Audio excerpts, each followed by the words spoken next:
Okay, so andito naman tayo sa second floor. Badok, Ilocos Norte pa rin. Part 1 pa rin ito, party pa rin ng part 1. Okay, so ganyan pa yung design dito. Makikita nyo dyan sa screen. Tapos dun sa mga kwarto, ganun din. Gaya dun sa kabilang kwarto, cove design.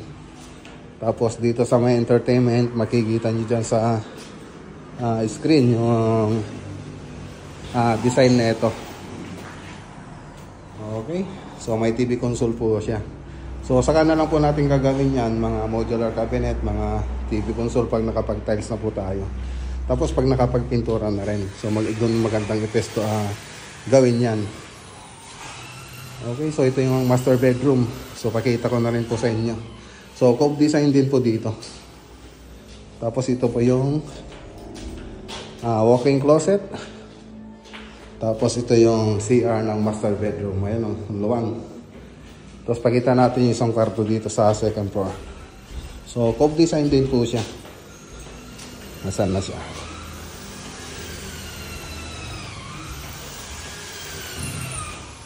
Okay, so ayan, makikita nyo naka-framing pa lang po siya. So pwede na po tayong magtakip dito. Naka-ayos na po pati mga electrical na ito. Tapos ito po yung common CR natin.